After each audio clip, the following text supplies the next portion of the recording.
फैले पूर्णतः नियमित प्रकृति के रूपों ने मनुष्य को सदा आकर्षित तथा चमत्कृत किया है। दूर दूर तक फैले आकाश में झिलमिलाते तारों को मनुष्य जिस पल देखता है, उसकी सोच, उसकी दृष्टि उसको रोजमर्रा की जटिल क्रियाओं से दूर ले जाती है। उसे लगता है कि कहीं एक संपूर्ण नया संसार उसकी प्रतीक्षा कर रहा है। सितारे उसे बुलाते हैं, उसकी जिज्ञासाओं को जगाते हैं।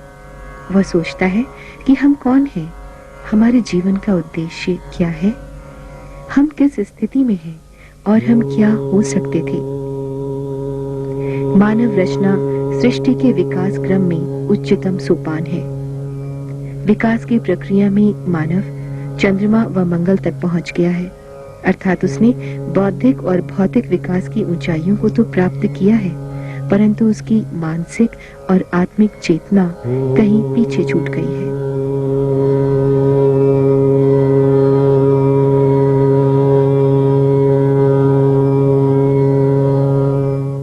नई सहस्त्राब्दी के इस मोड़ पर एक ऐसे विश्व की परिकल्पना है जहां युद्ध न हो, रंग भेद न हो वर्ग भेद के अस्वाभाविक बंटवारे, बल्कि एक ऐसा संपूर्ण नया संसार हो जो हमारी सनातन आत्मिक और आध्यात्मिक अवधारणाओं के अनुरूप सामूहिक चेतना और प्रेम की ओर बढ़े। इसी दृष्टि, इसी विजन को साकार करने के उद्देश्य से परम पूज्य श्री माता जी निर्मला देवी ने ईश्वरीय शक्ति प्राइमोर्डियल एनर्जी कुंडलिनी को जागृत करके सामूहिक रूप से हजारों की संख्या में मानव को आत्म साक्षात्कार देकर ब्रह्मांडीय ऊर्जा से सीधे संपर्क की अनुभूति दी।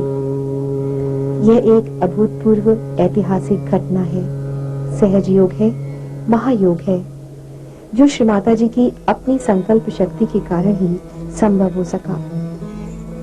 श्री माता जी की मानवीय पुनरुत्थान की इस निस्वार्थ सेवा के लिए विश्व के अनेक देशों ने उन्हें उपाधियां दी और सम्मानित किया।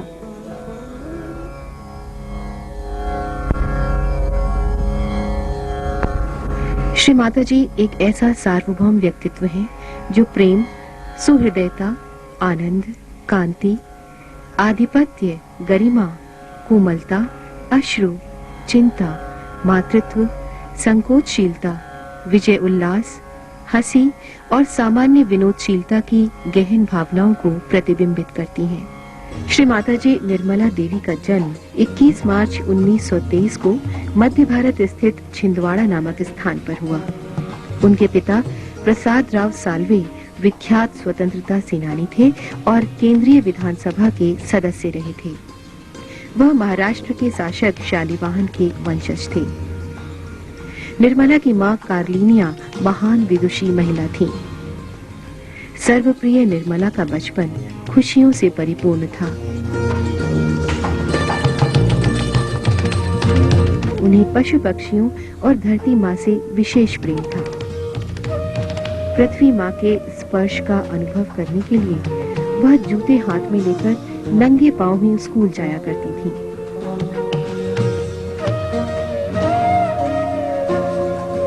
छुट्टियों में नन्ही निर्मला गांधी जी के आश्रम जाती और वहां की सारी गतिविधियों में भाग लेती। उनके आधे भारतीय और आधे मंगोलियन नए लक्ष्यों के कारण महात्मा उन्हें नेपाली कहकर पुकारते थे। स्वतंत्रता संग्राम में निर्मला ने विद्यार्थियों का नेतृत्व किया। वह स्वयं प्रायः जेल भी जाती रहीं। एक बार तो अंग्रेज शासकों ने कष्ट देने के लिए उन्हें बर्फ पर लिटा दिया था।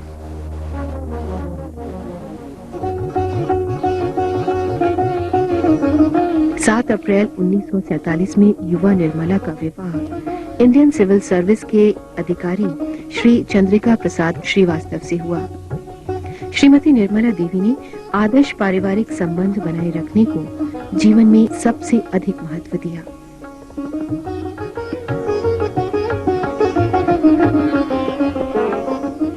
Shrimati Nirmala Devi film sensor board की सदस्य भी रहीं। उन्होंने सुरुचिपूर्ण और कलात्मक फिल्मों को प्रोत्साहित किया।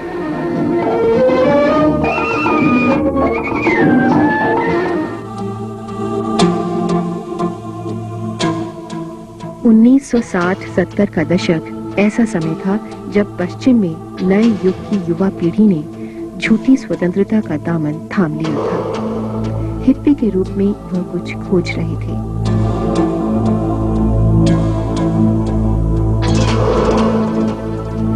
इसके विपरीत भारत में पुजारी और सन्यासियों ने परमात्मा को हथिया लिया था।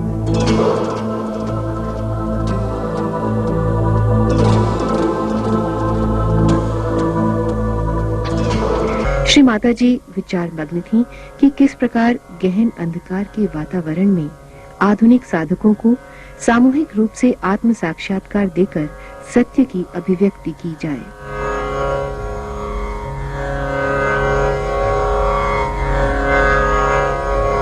तब 4 मई 1970 को श्री माताजी ने अपने मानव रूप में पहली बार सहस्रार में कुंडलिनी को देखा और उसका वर्णन किया।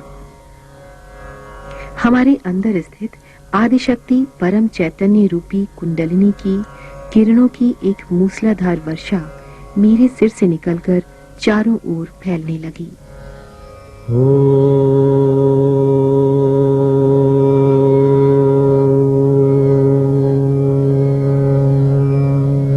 ये सहज योग का श्री गणेश था, जो मानव जाति का सृष्टा से सीधे योग का साधन बना। मानव सभ्यता के हजारों सालों में सुदीर्घ मंथन से हमें अकल्पनीय उपहार मिले। विज्ञान, प्रौद्योगिकी, संचार तंत्र, अंतरिक्ष की अनोखी यात्रा, परंतु साथ ही एक विष भी हमारे ऊपर व्याप्त हुआ, अभूतपूर्व विनाशकारी शस्त्रों का। प्रश्न ये उठता है कि मनुष्य का चरम उत्थान और संपूर्ण कल्याण किस में निर्भर है। श्री कृष्ण ने कहा है, योग क्षेमम वहाम्यम, यानी ईश्वर से योग में मनुष्य का संपूर्ण कल्याण निहित है। परंतु हम ये देखते हैं कि टेक्निकल एडवांसमेंट्स के साथ साथ हमारी आज की पीढ़ी आध्यात्म से दूर होती जा रही है। हाँ, ये बात तो सही है कि आध्यात्म के प्रति रुचि कम हो सकती है जब आप टेक्नोलॉजी में पहुंच जाते हैं। और जिस देश में टेक्नोलॉजी बहुत ज्यादा बढ़ गई है, मैं देखती हूँ वहीं बहुत ज्यादा लोग आध्यात्म की ओर दौड़ रहे हैं, क्योंकि उससे आनंद नहीं आता, उससे शांति नहीं आती, उससे समाधान नहीं आता। और हमारे सहयोग में जो लोग आए हुए हैं वो ज्यादातर उन देशों के हैं, अपने देश के तो हैं ही, पर उन देशों के हैं बड़े गहरे हैं कि जिन्होंने टेक्नोलॉजी की चरम सीमा लांघ ली। और वो कहते इसमें रखा क्या है, कोई चीज नहीं खास। और उनकी जो रुझान है, उनकी जो खोज है, वो बड़ी गहन और बहुत ही सरल है। हमारे यहाँ सब गुरुओं ने बताया है कि अंदर की चीज खोजो, अंदर को पाए वगैरह होता नहीं। पर जो लोग ये कहते भी हैं, गाते भी हैं, कुछ करते नहीं। पर ये लोग जिनको कुछ मालूम ही नहीं इस मामले में, आध्यात्म बारे में मालूम ही नहीं, वो सोचते हैं कि ट्रुथ कहाँ है, उसको खोजना चाहिए। और उनकी बड़ी जबरदस्त खोज है, और वो खोज इतनी गहरी है। रशिया जैसा देश, आप सोचिए कि जहाँ मुझे बिल्कुल उम्मीद नहीं थी कि आध्यात्म चलेगा, इतने आध्यात्मिक लोग हैं, बढ़िया। क्योंकि उनके ऊपर बड़े जुल्म हुए, उस जुल्म में वो अंदर ही अंदर बढ़ते रहे। उनको भगवान कुछ मालूम नहीं, उनको अध्यात्म शब्द मालूम नहीं, कुछ नहीं, पर अंदर ही अंदर बड़े गहरे हुए और अध्यात्म पाकर कहां से कहां पहुंच गए। तो वो ज्यादा अधिकारी हो गए। तो अब ये नहीं मैं कह सकती कि वहां की औरतों को बहुत ज्यादा फ्रीडम थी या किस वजह से, पर सर्व संघर्ष से यही एक उत्पन्न हुआ है कि उनके अंदर खोज, बहुत आंतरिक खोज है, और उसको प्राप्त करने के लिए वो कुछ भी कर सकते हैं। और जब वो मिल जाता तो ऐसे गहरे उतरते हैं, क्योंकि अंदर गहराई है। अपने देश में तो अध्यात्म पे ही बात की जाती कि इसके सिवा और कुछ नहीं है। सब कहते इसको खोजो, कोई मतलब सब गुरुओं ने यही बात करी। हम लोग गुरुओं को जब वो रहे तो सताया होगा, पर जब अब वो चले गए हैं तब उनको मानते हैं, उनकी बातें पढ़ते हैं, सब कुछ जानते हैं, पर हम करने को तैयार नहीं।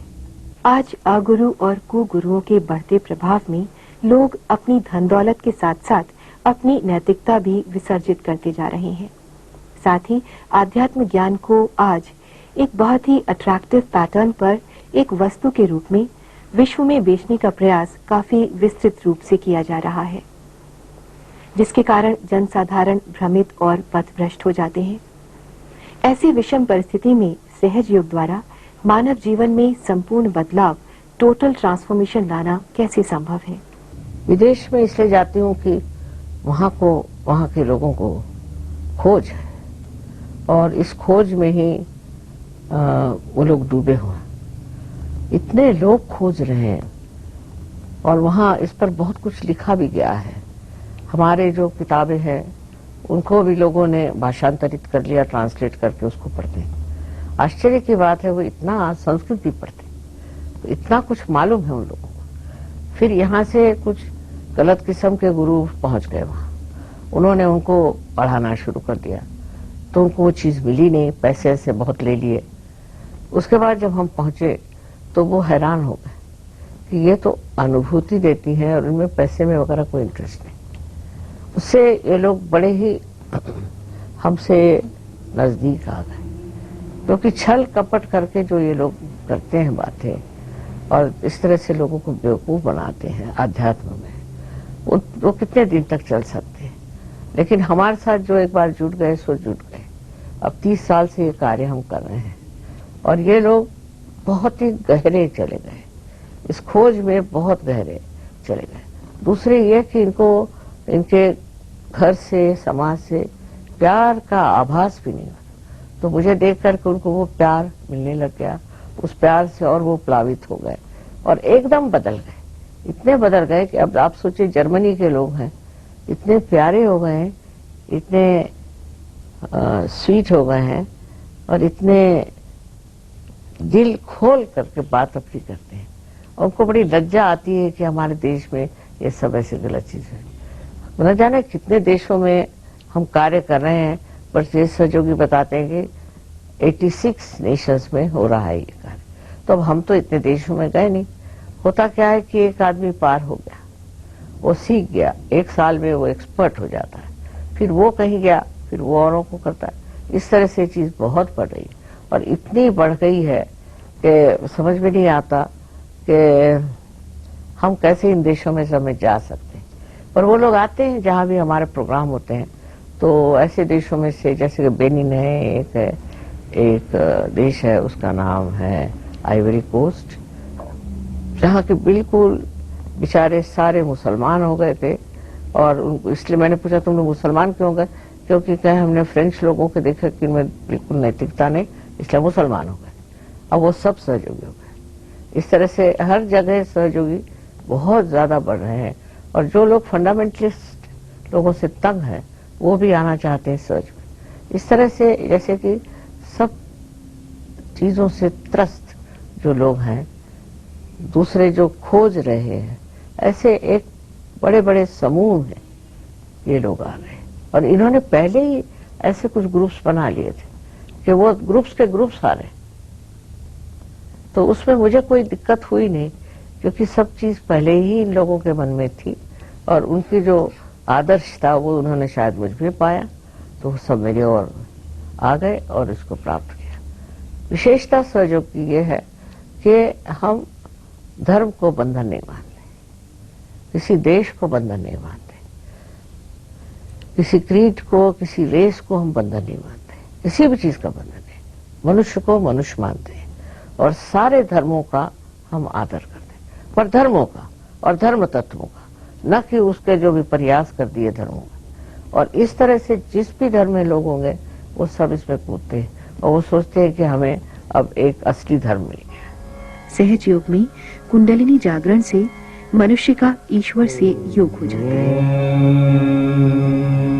ईश्वर की प्रेम और करुणा की शक्ति हमारी आत्मा के द्वारा संपूर्ण मानवता में फैलने लगती है और संपूर्ण सृष्टि, धरती, आकाश आनंद, प्रेम और शांति से प्लावित हो जाते हैं। तब हमें लगता है कि प्रेम तारों की गति को भी प्रभावित कर सकता है।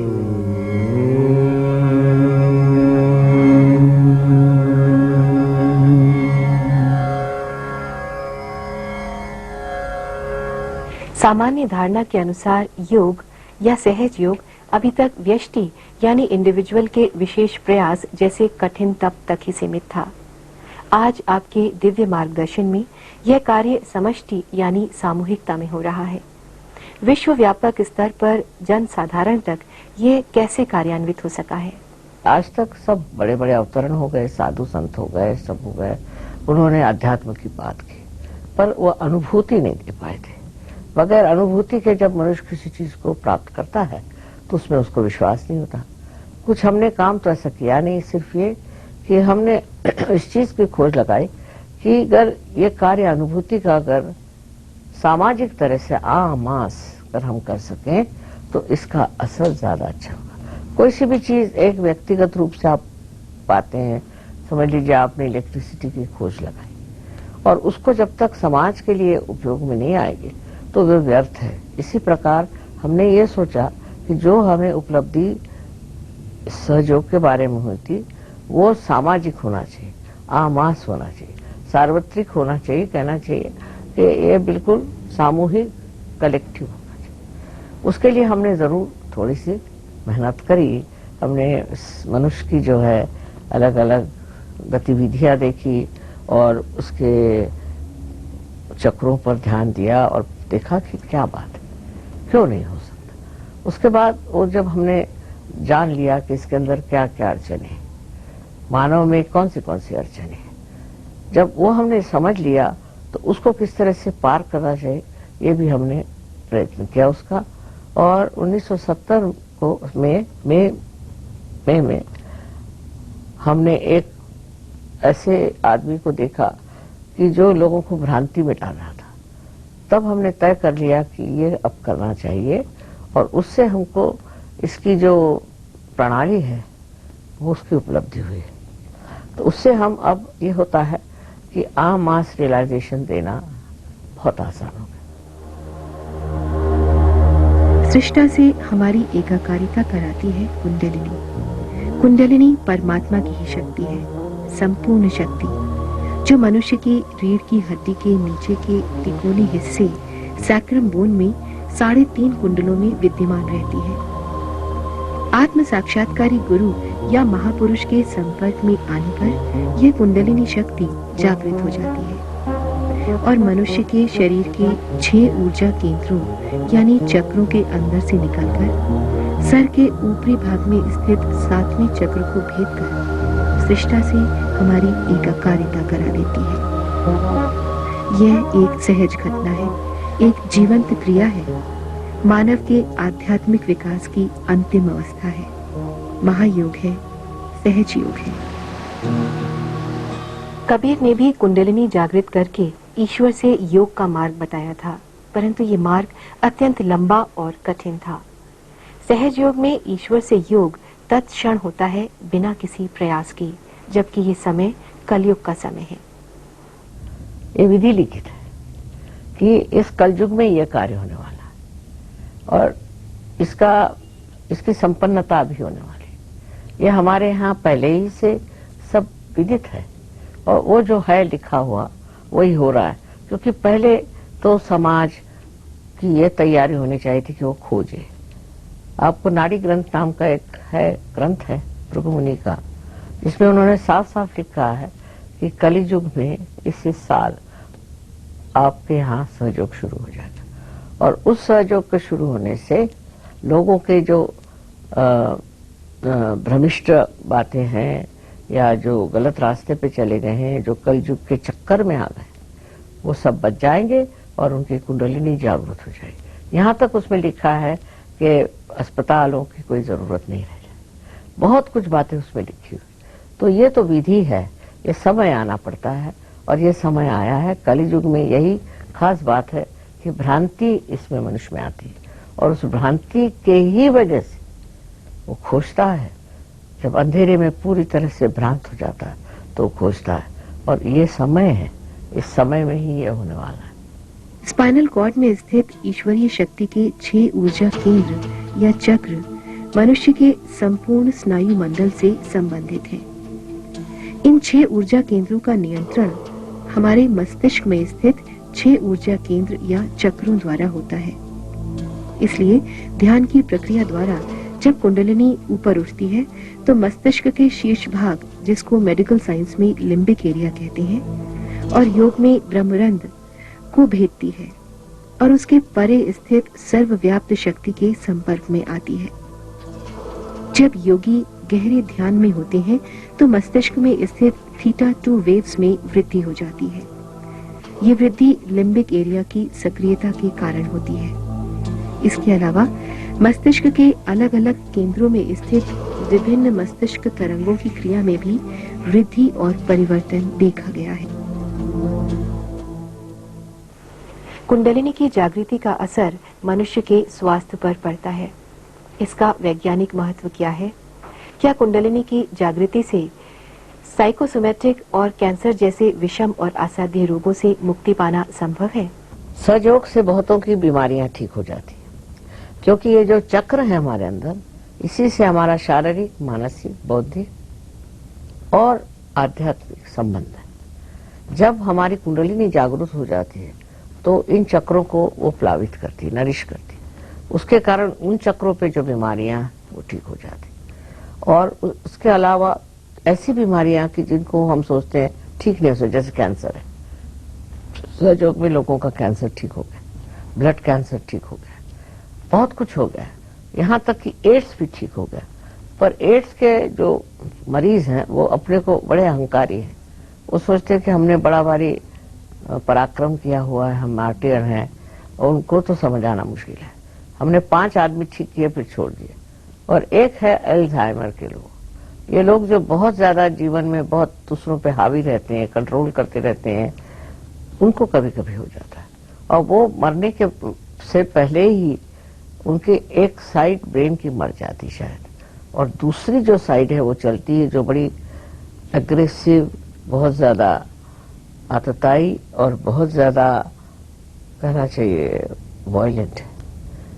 इसलिए कभी कभी वो एकदम हो जाते हैं लेफ्ट साइडेड, हम उनको कहते हैं, जिनमें कि बिल्कुल कैबेज की जैसे।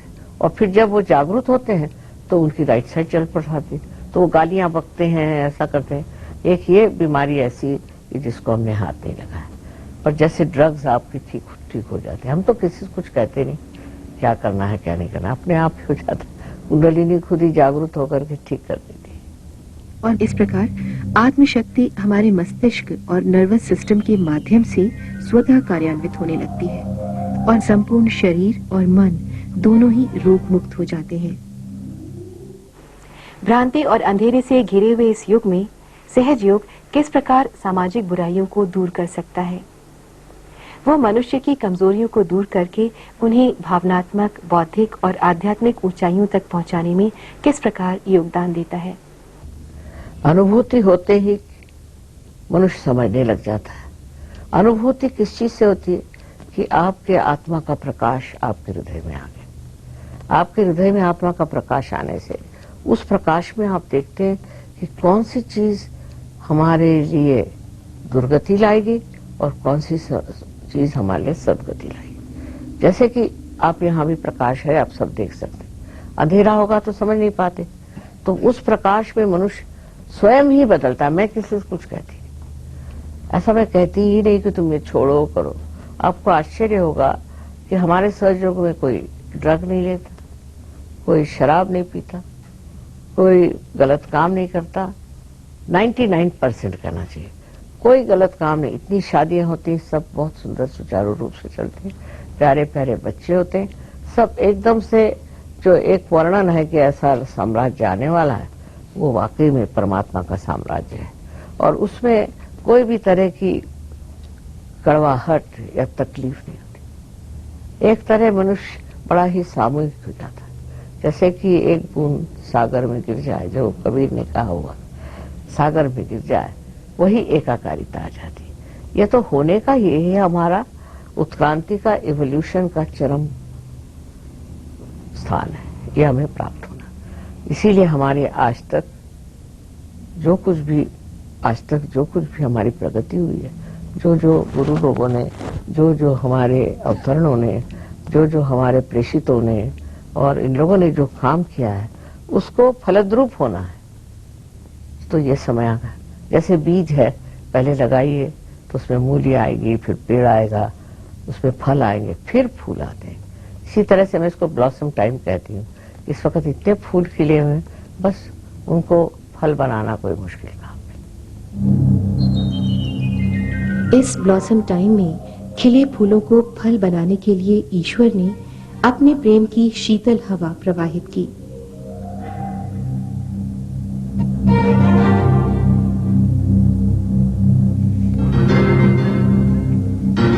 कुंडलिनी जब जागृत होकर ऊपर उठती है तो व्यक्ति अपने सिर के तालू भाग में, अपने हाथों की उंगलियों के टिप्स पर और उसके ऊपरी भाग में सहज ही ठंडी ठंडी शांत शीतल चैतन्य लहरियों के बहाव का अनुभव करने लगता है।